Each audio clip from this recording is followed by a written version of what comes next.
Hello বন্ধুরা, good morning and welcome back to my channel. কেমন আছো তোমরা সবাই? আশা করছি সকলেই বেশ ভালো আর সুস্থ রয়েছো, আর আমিও কিন্তু বেশ ভালো আছি। আজ হলো সোমবার আর এখন ঘড়ির কাঁটায় ওই সকাল 7টা মতন বাজছে। আর আজকে ব্লগটা এখন থেকেই তোমাদেরকে সাথে করে নিয়ে শুরু করতে চলেছি। ভিডিওটা স্কিপ না করে পুরোপুরি দেখার অনুরোধ করলাম। আশা করছি তোমাদের খুব ভালো লাগবে। সকালে ঘুম থেকে উঠে প্রথমে ঘরের দরজা জানলা খুলে দিয়ে ঠাকুর প্রণাম করে দিনের শুরুটা করেছি। আর তারপরে বাইরে যে সমস্ত বাসি কাজগুলো রয়েছে, যেমন ওই বাসি উঠোনটা ঝেড়ে ফেলা, ঘর ঝেড়ে ফেলা, এগুলো কিন্তু আগেই করে নিয়েছি। আর তারপরে এই যে দেখো, ঘরে এসে প্রথমে ঘরের এই যে বিছানাটা রয়েছে সেটা কিন্তু তুলে নিলাম। বন্ধুরা, এখন কিন্তু বেলাটা আগের তুলনায় বেশ অনেকটাই বড় হয়েছে, যে কারণে সংসারের কাজগুলো কিন্তু বেশ গুছিয়ে অনেকটা সময় নিয়েই শেষ করা যায়। আর এই যে শীতের শেষে এখন যেহেতু একটুখানি গরম পড়তে শুরু করে দিয়েছে, সেই কারণে ঘুম থেকে উঠেই যখন জানলাটা খুলি না, দেখি বাইরে কি সুন্দর রোদ ঝিলমিল করে। প্রত্যেক দিনই না এইরকম সুন্দর ওয়েদার দেখতে পাওয়া যায় সকালবেলা। তো সেই জন্য সকাল সকালই ঘরের জানলাটা খুলে দিই। আগে যেমন ঠান্ডার জন্য না সকালে জানলাটা খুলতাম না, পরেই খুলতাম। তবে এখন এই যে রোদ দেখতে পাওয়ার কারণেই সকালে আগে এই জানলাটাই খুলে ফেলি। আর আমার ঘরটা যেহেতু ছোট্টখাট্ট না, জানলাটা বন্ধ থাকলে কেমন যেন একটা দম বন্ধ মতন হয়ে আসে, আর ঘরটা বেশ অনেকটাই অন্ধকার লাগে। আর এই যে দেখো, ঘরের মধ্যে যখন এত সুন্দর রোদ ঢুকে যায় জানলা দিয়ে আর বিছানার ওপরে পড়ে সেই রোদটা, সেটা কিন্তু অনেকটাই ভালো লাগে। তো যাই হোক বন্ধুরা, ওদিকে ঘরের কাজ আমি মোটামুটি সেরে নিয়েছি। আমার ঘরের বিছানাটাও তুলে নিয়েছি, তারপরে এই ঘরটাও ছেড়ে নিলাম। আর এই যে এখন মায়ের ঘরে চলে এসেছি। মায়ের ঘরে বিছানাটা আগেই তোলা হয়ে গিয়েছিল। তো এই ঘরে এসে দেখলাম যে আলনাটায় জামা কাপড়গুলো না বেশ অগোছালো হয়ে পড়ে রয়েছে। তো ভাবলাম সকালের দিকে এই কাজগুলো যদি সেরে নিতে পারি, তাহলে কিন্তু সংসারের বাকি কাজগুলো বেশ অনেকটা রিল্যাক্সে করে নেওয়া যাবে। আসলে কি বলো তো বন্ধুরা, আমাদের সংসারে সকালের দিকের কাজগুলোই কিন্তু বেশ অনেকটা চাপের হয়ে থাকে। সেই জন্যই আমরা যদি ফুল এনার্জি নিয়ে সকালের কাজগুলো হাতে কিছুটা সময় নিয়ে এভাবে সেরে ফেলতে পারি, তাহলে দেখবে পরে যে আমাদের কাজগুলো থাকে সেগুলো কিন্তু অনেকটা অনায়াসেই সময়ের মধ্যে শান্তিতে শেষ করা যায়। আর এই তো বন্ধুরা, তোমাদের সাথে কথা বলতে বলতে ওদিকে সমস্ত কাপড়গুলো কিন্তু গুছিয়ে নিয়েছি। যেই কাপড়গুলো আলনাতে রাখা ছিল প্রতিদিনের, সেগুলো ঠিকঠাক মতো গুছিয়ে রাখলাম। আর কিছু কাপড় ছিল, যেমন মায়ের একটা শাড়ি, সেটা আলনায় রাখলাম। আর এছাড়া মা কাল একটু মামার বাড়িতে গিয়েছিল, তো সেখানে যাওয়ার সময় চাদর পরে গিয়েছিল, তো সেটা ওরকম অগোছালোভাবেই রাখা ছিল, তো ওটা কিন্তু শোকেসের মধ্যে গুছিয়ে রেখে দিলাম। আর এই যে ঘরের কাজ পুরোপুরি আমার কমপ্লিট করা হয়ে গেছে। এবার এই যে টিউবওয়েলের ধারে চলে এসেছি। তো এসেই এই যে আমার নাইটিটা ভিজিয়ে রেখে দিয়েছিলাম। এখন কি বলো তো বন্ধুরা, এই যে গরমের দিন পড়ে গেছে না, চট করেই কিন্তু কাপড়গুলো দেখবে নোংরা হয়ে যাবে। আর প্রতিদিন যদি এরকমভাবে একটুখানি সার্ফের জলে নাইটি বলো বা প্রতিদিনের ব্যবহারের জিনিসগুলো যদি আমরা কেচে দিতে পারি, তাহলে দেখবে কাপড়গুলো কিন্তু বেশ ফটফটে হয়ে যায়। আজ জানো তো সকালবেলা কি হয়েছে, রান্নাঘর থেকে যখন বাসি বাসনগুলো আমি কলপারের ধারে নিয়ে আসছিলাম, তখন হাত থেকে হঠাৎ ওই ফ্যানের গামলাটা পড়ে গিয়ে চারিদিকে ফ্যান ছিটকে গিয়েছিল। আর পর্দার মধ্যেও ছিটকে গিয়েছে বলে আমি কিন্তু নাইটির সাথে সাথে পর্দাটাও ভালো করে কেচে দিয়েছি। ওরকম এঁঠো ছিটকে গেলে কি আর ভালো লাগে সেটা রেখে দিতে, যে কারণে আমি কিন্তু পর্দাটা বের করে নিয়েছি। তো যাই হোক, ওদিকে পর্দা আর নাইটিটা আমি কিন্তু ধুয়ে বালতির মধ্যে রেখে দিয়ে এসেছি। আর এই যে এখানে এসে এখন কিন্তু ঘর দুটো চটপট মুছে নিচ্ছি। ওদিকে কাপড়গুলো কেচে আমি কিন্তু বালতিতেই রেখে এসেছি। একবারে স্নান সেরে তারপরে কাপড়গুলো রোদে মেলে দেব। আর এই যে দেখো, দেখতে দেখতে ও ঘরটাও আমি মুছে নিয়েছি। তারপরে এই যে মায়ের ঘরে চলে এসেছি, এখন এ ঘরটাও চটপট মুছে নিচ্ছি। আর বন্ধুরা, প্রত্যেক দিন আমি কিন্তু একটা প্ল্যান করেই কাজগুলো করার চেষ্টা করি। আর আগের দিন থেকেই ভেবে রাখি যে কালকে কোন কাজগুলো আগে সেরে নেব আর তোমাদের সাথে সেগুলো শেয়ার করব। কারণ প্রত্যেক দিন একই রকমভাবে যদি তোমাদের সাথে ভিডিওগুলো শেয়ার করি, তাহলে তোমাদেরও দেখতে ভালো লাগবে না, আর তোমরাও কিন্তু যথেষ্ট বোর হয়ে যাবে। তাই এই যে নিত্য নতুনভাবেই কিন্তু ভিডিওগুলো তোমাদের সাথে শেয়ার করার চেষ্টা করছি এখন। ঘর দুটো মুছে এসে এই যে টিউবওয়েলে চলে এসেছি। কাল রাতে যে সমস্ত এঁটো বাসনগুলো রাখা ছিল ওগুলো তো আগেই বের করে রেখে দিয়েছিলাম, আর একটুখানি জল দিয়েও ভিজিয়ে রেখেছিলাম। আর এখন যেহেতু কলের পাড়ে রোদ চলে এসেছে না, সেই জন্য সকালবেলার দিকে বেশ বাসনগুলো মাজতেও অসুবিধে হয়। কলের পাড়ে যে কোণাটার মধ্যে একটুখানি ছায়া মতন থাকে সেখানে বসেই কিন্তু বাসনগুলো মেজে নিয়েছি। আর এই যে দেখো, সকাল সকাল একদম ভুলে গিয়েছিলাম এই কুলগুলো রোদে দিতে। তো এখন বাসনগুলো রাখতে এসে দেখলাম যে কুলগুলো রোদেই দেওয়া হয়নি, তো যথারীতি রোদে দিয়ে দিলাম এখন। আর এই যে বাসনগুলো রাখতে এসে দেখলাম চৌকিটাও বেশ নোংরা মতন হয়ে গিয়েছে। আর আমি না দুদিন পর পরই চৌকিটাকে ভালো করে ভেজা কাপড় দিয়ে মোছার চেষ্টা করি। আসলে বন্ধুরা, কাল রাত ওই 1টা নাগাদ আমাদের এখানে না বেশ ঝোড়ো হাওয়ার সাথে বৃষ্টিটা হয়েছে, জানো তো। তোমাদের ওখানে কি বৃষ্টি হয়েছে সেটা কিন্তু অবশ্যই আমাকে কমেন্টে জানিও। আর ওই বৃষ্টি হওয়ার কারণেই না এই যে আমাদের নতুন ঘরগুলো হচ্ছে, এখানে তো বালি ফেলে রাখা আছে, ওই বালিগুলো ছিটকে ছিটকে গিয়ে চৌকিটার ওপরে গিয়ে বসে গেছে, যে কারণে চৌকিটা দেখতে অনেকটাই নোংরা মতন লাগছিল। তো ভাবলাম চৌকিটাকে একটা ভেজা কাপড় দিয়ে মুছে নিই। আর কি বলো তো, পরিষ্কার পরিচ্ছন্নতা সবসময় কিন্তু আমাদের ওপরেই নির্ভর করে। আমরা ঘরের জিনিসপত্রগুলোকে যত পরিষ্কার রাখবো সেটা কিন্তু দেখতে ততটাই ভালো লাগবে। আর সবসময় আমি চেষ্টা করি ঘরের সাথে সাথে বাইরের জিনিসপত্রগুলোকেও ভালো মতো গুছিয়ে পরিষ্কার করে রাখতে। আর এই তো বন্ধুরা, তোমাদের সাথে কথা বলতে বলতে ওদিকে আমার ভেজা কাপড়গুলো যা যা রাখা ছিল বালতিতে সমস্তটাই কিন্তু রোদে দিয়ে এসেছি। আর এই যে প্রতিদিনের মতো তুলসী গাছেও একটুখানি জল দিয়ে দিলাম, যেহেতু পুজোটা প্রত্যেকদিন মাই করে থাকে, আর মায়ের অসুবিধা থাকলে আমি করি।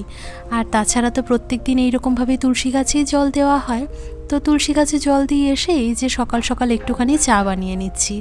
আর কি বলো তো, এখন না যেহেতু একটুখানি গরম পড়ে গিয়েছে, আর ওই দুধ চা খেতে ভালো লাগে না। আর দুধ চাটা যেহেতু স্বাস্থ্যের জন্য খুব একটা ভালো নয়, যে কারণে আমি একটুখানি আদা চা বানিয়ে নিলাম। আদার সাথে সাথে এখানে দিয়ে দিয়েছি একটুখানি লবঙ্গ আর গোলমরিচ। সকাল সকাল এইরকম গরম চার সাথে যদি থাকে বিস্কিট, সেটা কিন্তু বেশ ভালোই শুরুটা হয়। তো যাই হোক, এই যে বিস্কিটের সাথে চাটাও খেয়ে নিলাম। তারপরে এই বাসনগুলো আদা দিয়ে রচা বানিয়ে নিচ্ছি। ধুয়ে এখানে জল ঝরতে উপর করে দিয়ে দিচ্ছি, যেহেতু রান্নাটা একটু ঠান্ডা হবে ততক্ষণে তো বাসনগুলো জলটাও ঝরে যাবে, রয়েছে। তো সেই কারণে সর্দি, কাশি, গলা ব্যথা এগুলো কিন্তু হতে দেখা যাচ্ছে। সকালে টুকিটাকি কাজগুলো সেরে নিয়ে আমি সকালে টিফিনটাও করে নিয়েছি। আর সকালবেলা কিছুটা সময় বসে কিন্তু অফিসের কাজগুলো দেখে নিলাম। আর এদিকে দেখো মা কিন্তু রান্নাটা বসিয়ে দিয়েছে। আর বেগুন ভাজা আগে হয়ে গেছে, আর এখন হলো মিষ্টি কুমড়ো ভাজা। আজ যেহেতু সোমবার, তো সেই কারণে বাড়িতে নিরামিষ রান্না হয়। আর আমাদের বাড়িতে প্রত্যেক সোমবারে নিরামিষটা আমরা খেয়ে থাকি। আর মার হাতে টক ডাল খেতে আমরা পরিবারের সকলেই বেশ পছন্দ করি, তাই মাই আজ রান্নাটা করছে। আর এদিকে দেখো অফিসের কাজের ফাঁকে আমি কিন্তু একটুখানি কালার করে নিচ্ছি। বেশ অনেকদিন ধরে কন্টেনারগুলো পরিষ্কার করে রেখে দিয়েছিলাম বাইরে, তবে কালার করার সময় একদমই হচ্ছিল না। আর আজ যেহেতু হাতে বেশ অনেকটাই সময় ছিল, তাই ভাবলাম অফিসের কাজের ফাঁকে কন্টেনারগুলোকে খুব সুন্দর কালার করে দিই। বন্ধুরা, তোমরা কিন্তু জানিও আমাকে আমার এই পেইন্টিংটা তোমাদের কেমন লেগেছে। আমি যদিও খুব একটা ভালো পেইন্ট পারি না, তবে যথাসাধ্য চেষ্টা করি যেন একটু সুন্দর হয়। তো যাই হোক, ওদিকে যে হোয়াইট কালার কন্টেনারটা দেখতে পেলে ওর মধ্যে রেড কালার দিয়ে আর্ট করেছি, আর সেম একটা ইয়েলো কালারের কন্টেনার ছিল, এটার মধ্যে হোয়াইট আর ব্ল্যাক দিয়ে কিন্তু আমি পেইন্টটা খুব সুন্দরভাবে করে নিয়েছি। তো চলো এখন কন্টেনার দুটোকে তুলে রাখি আর শুকোতে দিয়ে দিই। বাইরে এই কন্টেনার দুটোকে রাখলাম না, কারণ বাইরে যেহেতু ধুলোবালি প্রচন্ড পরিমাণে উঠছে এখন, কালারগুলোর মধ্যে যদি একবার ধুলো আটকে যায় তাহলে কিন্তু সেটা উঠতে চাইবে না। তো সেই জন্য আলমারির উপরে শুকোতে দিয়ে দিয়েছি। আর তারপরে এই যে দুপুরে লাঞ্চ করতে কিন্তু বসে গিয়েছি। আজকে দুপুরে লাঞ্চে ছিল টক ডাল, হেলেঞ্চা শাক, আর তার সাথে ছিল বেগুন ভাজা। রাতে খাওয়া হবে মিষ্টি কুমড়ো ভাজাটা, তাই ওটা কিন্তু তুলে রাখা রয়েছে। হতে না হতেই ফুল গাছগুলোতে কিন্তু জল দিয়ে দিচ্ছি। বন্ধুরা, দেখতে দেখতে দুপুর গড়িয়ে এখন ওই বিকেল 4টে মতো জল দিতে চলেছে। তা না হলে মাটিটা শুরুটা করলাম এই গাছগুলোর থেকে। বিকেলবেলা দেখলাম গাছের মাটিগুলো বেশ শুকিয়ে গেছে, তাই প্রত্যেকটা গাছে একটু করে জল দিয়ে দিয়েছি। আর এখন কিন্তু সকালে বিকেলে দুটো টাইমই গাছগুলোতে আমি জল দিয়ে দিচ্ছি, কারণ যেহেতু এখন গরমের দিনটা চলেই এসেছে, গাছগুলোর কিন্তু একটুখানি বিশেষ যত্ন প্রয়োজন।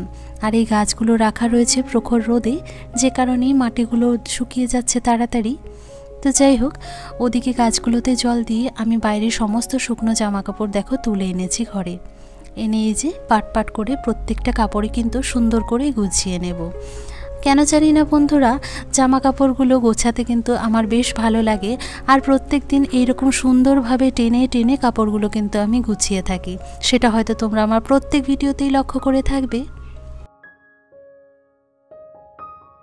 কাপড়গুলো গোছাতে গোছাতে তোমাদের সাথে একটু গল্প করে নিই। আর প্রত্যেক দিনের মতন বন্ধুরা, আমার ভিডিওটি যদি তোমাদের আজকে ভালো লেগে থাকে বা আমার ভিডিওর কোনো অংশ যদি তোমাদের পছন্দ হয়ে থাকে, তাহলে প্লিজ ভিডিওটিতে একটি লাইক করে দিও। তোমাদের করে দেওয়া একটা ছোট্ট লাইক আমার ভিডিওটিকে নতুন নতুন বন্ধুদের কাছে পৌঁছে দিতে কিন্তু সাহায্য করবে। আর যদি কোনো নতুন বন্ধু এই মুহূর্তে আমার ভিডিওটির সাথে জুড়ে থাকো বা আমার কোনো কাজ যদি তোমাদের ভালো লেগে থাকে, তাহলে প্লিজ আমার চ্যানেলটি সাবস্ক্রাইব করে আমার পাশে থেকো। এছাড়া সাবস্ক্রাইব করার সাথে সাথে অবশ্যই বেল বাটনটা প্রেস করতে ভুলো না, এতে করে যখন আমি চ্যানেলে নতুন ভিডিও আপলোড করব তোমরা কিন্তু সাথে সাথে নোটিফিকেশন পেয়ে যাবে। আর এই তো বন্ধুরা, দেখতে দেখতে সমস্ত জামা কাপড় কিন্তু আমি গুছিয়ে ফেলেছি। তো দেখো, এখন সমস্ত জামা কাপড়গুলোই কিন্তু আলনাতে আমি সাজিয়ে রেখে দেব। আলনাই হোক বা আমাদের আলমারিই হোক, সেটা যদি সুন্দরভাবে গুছিয়ে রাখা যায় তাহলে দেখবে চট করেই কিন্তু হাতের কাছে যে কোনো জামা কাপড় আমরা পেয়ে যাই। সেটা যেমন ঘরের শোভা বৃদ্ধি করে, তার সাথে সাথে কিন্তু নিজেদের কাজেও বেশ সুবিধে হয়। তো দেখো, সমস্ত জামা কাপড়গুলো কিন্তু খুব সুন্দরভাবে একটার উপরে একটা গুছিয়ে রেখে দিলাম। আর এরকমভাবে গুছিয়ে রাখতে না আমার কিন্তু বেশ ভালোই লাগে। আমার ঘরে আলনা আমি ঠিক এইরকমভাবেই গুছিয়ে রাখি। বন্ধুরা, আমার এই আলনা গোছানোটা তোমাদের কেমন লাগলো সেটা কিন্তু তোমরা জানাতে পারো। আর এই তো বন্ধুরা, ওদিকে ডেইলি ইউজের সমস্ত কাপড়গুলো আলনাতে গুছিয়ে রাখার পর এই যে আমার কুর্তি আর লেগিংসটা ছিল সেটা আমি এখন আপাতত ওই কর্নারটাতে রেখে দিলাম। আর এই বিছানাটাও কিন্তু ঝেড়ে নিলাম। এখন চলে এসেছি আমার ঘরে। আর প্রতিদিনের মতো বিকেলবেলা আমার বিছানাটাকেও একটুখানি গোছগাছ করে নেব। আসলে এটা আমার এক ধরনের অভ্যেস বলতে পারো, তো সেই কারণে প্রত্যেক দিন তোমাদের সাথে ভিডিওতে শেয়ারও করে থাকি। এই যে বিছানাটার উপরে জিনিসপত্রগুলো এদিক ওদিক ছড়িয়ে ছিটিয়ে থাকে, এরকমটা থাকলে না আমার একদমই ভালো লাগে না। আমি সবসময় চেষ্টা করি পরিপাটি করে সম্পূর্ণ কাজ করার, আর এমনভাবেই কাজগুলো করার চেষ্টা করি যাতে করে দ্বিতীয়বার সেই কাজগুলোতে হাত না লাগাতে হয়। বন্ধুরা, সকালের দিকটাতে যেহেতু আমাদের কাজের পরিমাণটা বেশ অনেকটাই বেশি থাকে, তো সেই কারণে সকাল থেকে যদি পরপর একটা প্ল্যান অনুযায়ী কাজগুলো করা যায় তাহলে দেখবে সকালের মাত্র 2 ঘন্টা ফুল এনার্জির সাথে কাজ করার পরে সারাদিনে কাজগুলো কিন্তু বেশ অনেকটাই রিল্যাক্সে করা যায়। আমার ক্ষেত্রে তো সেটাই হয়। সেই কারণে আমি কিছু কিছু টিপসও মেনে চলি, সেটা অবশ্যই তোমাদের সাথে শেয়ার করে থাকি। আর তোমরা যদি এই বিষয়ে আরও কিছু জানতে চাও তাহলে অবশ্যই সেটা আমাকে কমেন্টে জানাতে পারো। তো যাই হোক, ওদিকে আমি কুর্তি আর লেগিংসটা এনে আলমারিতে তুলে রাখলাম, আর সোফাটাকেও একটুখানি সুন্দর করে গুছিয়ে নিলাম। তারপরে বাবার লুঙ্গিটাকেও খাটের ওপরে রেখে দিয়েছি। আর এইদিকে দেখো, আমার ঘরে এসে জানলাটাও কিন্তু আটকে দিলাম। দুপুরবেলা পেন্টিংটা করতে গিয়ে এই যে কালার্সগুলো রয়েছে সেটা ওই প্লাস্টিকের মধ্যে ধরেই নিচে রেখে দিয়েছিলাম। এখন সেটাকে সোফার নিচে ভালো মতো করে জায়গায় রেখে দিয়েছি গুছিয়ে। আসলে কি বলো তো, সোফার নিচেও কিন্তু আমার বেশ কিছু জিনিসপত্র রাখা রয়েছে। আগে যেহেতু আমার খাটের পাশে একটা 3 স্টেপের টেবিল রাখা ছিল, তো সেখানে যথেষ্ট প্রয়োজনীয় কিছু কাগজপত্র ছিল, তো সেগুলোকে আর কোথায় রাখবো, সেই জন্য একটুখানি বুদ্ধি খাটিয়ে সোফার নিচেই ওই টেবিলটাকে ভালো করে কিন্তু ছোট ছোট ভাঁজে রেখে দিয়েছি। আর সেখানেই আমার প্রয়োজনীয় জিনিসগুলোকে এখন আমি রেখে থাকি। তো যাই হোক, ওদিকে আমার সমস্ত কাজ কিন্তু করা শেষ হয়ে গেছে। এখন কিন্তু চটপট এই ঘর দুটোকেই আমি ঝেড়ে নিচ্ছি। আর বাইরের উঠোনটা না আমি আগেই কিন্তু ঝেড়ে চলে এসেছি, ওটা অবশ্য তোমাদের সাথে আজ আর শেয়ার করলাম না। আর এই যে ঘর দুটো কিন্তু ঝেড়ে নিয়েছি, এখন পর্দাটাও টেনে দিলাম ঘরের। কিছু কাপড় রয়েছে যেগুলো এইরকমভাবে বাইরের দড়িতে আমরা সব সময় রেখে থাকি। আসলে ওয়াশরুমে যাওয়ার সময় এই কাপড়গুলো প্রয়োজন হয়। আর ভাইয়ের একটা শার্ট রয়েছে যেটা ভেজা ছিল, তো সেই কারণে ওটা বাইরের দড়িতেই আমি মেলে দিলাম। আর এই যে এখন ঘরে চলে এসেছি, সকালে যে পর্দাটা কেচে দিয়েছিলাম ওটা এখন দরজাতে লাগিয়ে দেব।